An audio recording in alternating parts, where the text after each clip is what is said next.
കൊണ്ടേയിരിക്കുന്ന ആർത്തിയെ ധരിച്ചവളായിട്ടുള്ള നൃപസുതയുടെ ആ വാർത്തയെ കേൾക്കാനുള്ള അവസരം ഉണ്ടായി. ഭഗവാന് പരമ ദുഃഖിതായിട്ടുള്ള പാഞ്ചാലി കൃഷ്ണനോട് ഇങ്ങനെ പറഞ്ഞു, കൃഷ്ണ പാണ്ഡവ, അവിടെ നല്ലാതെ അടിയനാരൊരാശ്രയമായിട്ടുള്ളത്, കൃഷ്ണ അടിയനെ രക്ഷിക്കണേന്ന് പറഞ്ഞു. എത്ര ദുഃഖത്തോടു കൂടിയാണ് ദ്രൗപദി കൃഷ്ണനെ വിളിച്ചെന്ന് പറയാൻ വാക്കുകളില്ല. കൃഷ്ണ അടിയൻ ആപത്തുണ്ടായ സന്ദർഭങ്ങളിലൊക്കെ അടിയനെ രക്ഷിക്കാൻ മാത്രമേ ഉണ്ടായിട്ടുള്ളൂ ഞങ്ങളുടെ മനസ്സിൽ ഉറപ്പിച്ച്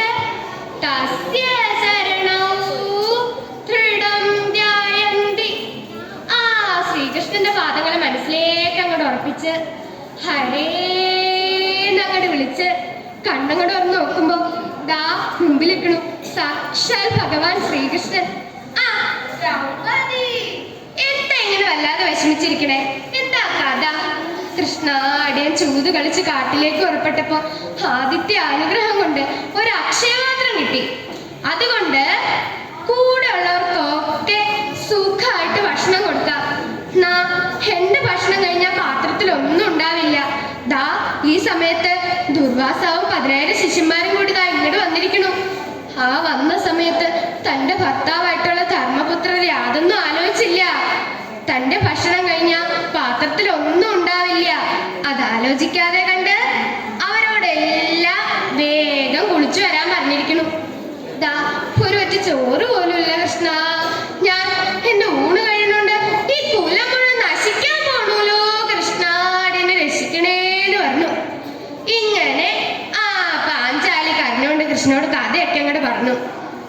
ധൃതാർത്യ, ആ ദുഃഖത്തെ ധരിച്ചവളായിട്ടുള്ള നൃപസുതയ വാർത്താം പ്രോക്ത, നൃപസുതയായിട്ടുള്ള ദ്രൗപദി ആ കഥയൊക്കെ അങ്ങോട്ട് പറഞ്ഞു. ഇതങ്ങോട്ട് കേട്ട സമയത്തിങ്ക ഭഗവാൻ എന്താ ചെയ്തിട്ടുള്ളത് അല്ലേ? അദ്ദേഹത്തിന്റെ കഥകളൊക്കെ അറിയുന്ന ആളാണ്.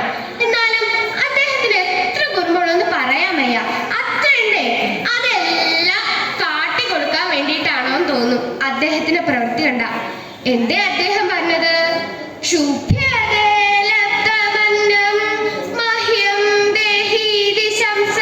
എനിക്ക് വിശന്നിട്ട് വയ്യാലോ ദ്രൗപദി. ദ്രൗപദി അപ്പൊ എന്താ പറയണേ? കൃഷ്ണ 10,000 സന്യാസിമാര് കുളിക്കാൻ പോയിരിക്കണു.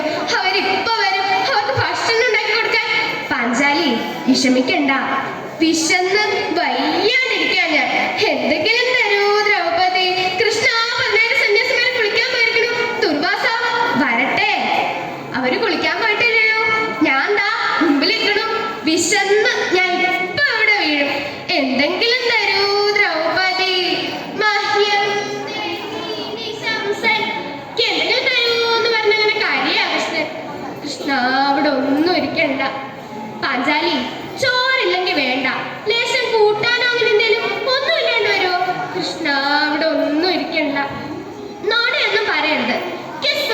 തന്നെ ഈ സ്ത്രീകളെ വിശ്വാസമില്ല. വായ തുറന്ന ഈ ബഹകള് നോടയല്ലാണ്ട് ഒന്നും പറയില്ല. ഉരുട്ടി വെച്ച് നോക്കൊന്നും വേണ്ട. ഏട്ടത്തരം പറയാണ്ട് എന്തെങ്കിലും തരൂ. കൃഷ്ണ അവിടെ ഒന്നും ഇരിക്കണ്ട. എന്നാ പാത്രം ഒന്നും കൊണ്ടുവരൂ, ഞാൻ ഒന്ന് കാണട്ടെ. ഇവിടെ ഇല്ല ഇല്ലെന്ന് പറയുന്നുണ്ടല്ലോ, ആ പാത്രം ഇങ്ങോട്ട് കൊണ്ടുവരൂ. തങ്ങട് കേട്ട സമയത്തിങ്കൽ അധിക വിവശയാ. ആ തനിക്ക് എന്ത് അപകടം ഉണ്ടാകുമ്പോഴും തന്നെ രക്ഷിക്കാറില്ല ഭഗവാൻ തന്റെ മുമ്പിൽ പ്രത്യക്ഷപ്പെട്ടു. പക്ഷെ അദ്ദേഹം പറയണു അദ്ദേഹത്തിന് വിശക്കണോ എന്തെങ്കിലും പരിഹാരം ഉണ്ടാക്കൂന്ന്. കൃഷ്ണ ഇനി എന്താ ചെയ്യാ? ഇനി ഇവിടെ യാതൊന്നും ഇല്ല അങ്ങക്ക് തരാൻ. ആ പാത്രം ഒന്നും കൊണ്ടുവരൂ, ഞാൻ ഒന്ന് കാണട്ടെ. ഇവിടെ ഇല്ല ഇല്ല എന്ന് പറയുന്നുണ്ടല്ലോ, ആ പാത്രം ഒന്നും കൊണ്ടുവരൂ എന്റെ മുമ്പിലേക്ക്. പാഞ്ചാലി ആ പാത്രം എടുത്ത് അങ്ങോട്ട് പുറപ്പെട്ടു. കൃഷ്ണ മുകുന്ദ ജനാർദ്ദന, ഭക്തവത്സലനായ പോരാ, ഭക്തപ്രിയനായ പോരാ, ഭക്തൈകദാസനായിട്ടുള്ള ആ കണ്ണന്റെ തൃക്കൈയിലേക്ക് ആ പാത്രം അങ്ങോട്ട് കൊടുത്തു. ഭഗവാൻ അതങ്ങോട്ട് മേടിച്ചിട്ട് അതിലേക്ക് അങ്ങോട്ട് നോക്കിയിട്ടോ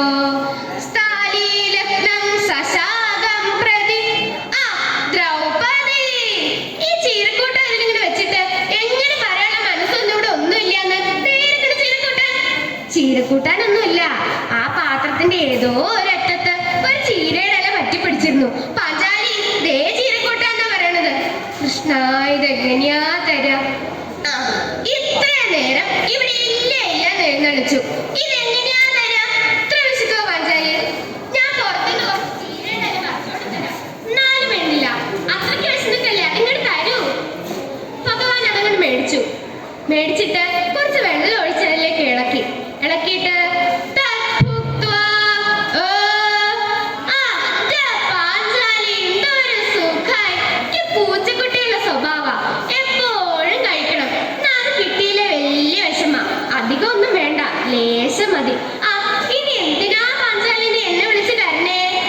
കൃഷ്ണ പതിനായിര സന്യാസിമാരെ കുളിക്കാൻ പോയിരിക്കണു. അതെന്താ പാഞ്ചാലി? വല്ലപ്പോഴും ഇല്ലല്ലോ, അവര് കുളിച്ചോട്ടെ. കൃഷ്ണ അവരിപ്പൊ വരും, അവർക്ക് ഭക്ഷണം ഉണ്ടാക്കി കൊടുക്കാൻ. പാഞ്ചാലി വിഷമിക്കണ്ട, അവരാരും ഉണ്ണാൻ വരില്ല. വന്നാ ഞാൻ ഭക്ഷണം കൊടുത്തോളാം. എങ്ങനെ? വിശ്വമൂർത്തി സ അഹം തൃപ്തോസ്മി. അങ്ങനെയായിട്ടുള്ള ഞാൻ തൃപ്തനായി. എങ്ങനെയായിട്ടുള്ള ഞാൻ? വിശ്വമൂർത്തി. അമ്മ വാശി പിടിച്ചുകൊണ്ട് കണ്ണന്റെ വായിൽ മണ്ണുണ്ടോന്ന് നോക്കാൻ വേണ്ടി ആ വായ വിളിച്ച് നോക്കുമ്പോ ആ കൊച്ചു വായുള്ളിൽ പ്രപഞ്ചം മുഴുവൻ കാട്ടിക്കൊടുത്ത വിശ്വമൂർത്തിയായിട്ടുള്ള ഞാൻ തൃപ്തനായി. ത്രൈലോകം മുഴുവൻ 3 അടിയായി അളന്നു തീർത്ത വിശ്വമൂർത്തിയായിട്ടുള്ള ഞാൻ തൃപ്തനായി. ഭഗവാന് തൃപ്തിയായ ലോകം മുഴുവൻ തൃപ്തിയായി. ഭഗവാന് തൃപ്തിയായ ഈ ദുർവാസാവൻ തൃപ്തിയാവാണ്ടിരിക്കില്ല. ഭഗവാൻ അത് പാഞ്ചാലിയോട് പറഞ്ഞു. പാഞ്ചാലിക്ക് അതുകൊണ്ട് മനസ്സിലായില്ല. ജ്ഞാനത്തിന്റെ അതുകൊണ്ടാണേ. ഭഗവാൻ പാഞ്ചാലിയോട് എന്താ പറഞ്ഞേ? അവരെല്ലാം വേഗം ഇങ്ങോട്ട് വിളിക്കൂ, അവരിങ്ങോട്ട് വരട്ടെ, ഞാൻ അവർക്ക് ഭക്ഷണം കൊടുക്കാം. ഇത് കേട്ട ധർമ്മപുത്രാകട്ടെ മഹർഷിയും ശിഷ്യന്മാരെയും ഭക്ഷണത്തിന് ക്ഷണിക്കാനായി ദൂതനെ നിയോഗിപ്പൂതം ചെയ്തു. അവരുടെ പ്രാർത്ഥന ഹേതുവായി പ്രത്യക്ഷീർഭവിച്ച ഭഗവാൻ സ്വാമി ശ്രീകൃഷ്ണൻ അവരെ അനുഗ്രഹിക്കട്ടെ. കമലാ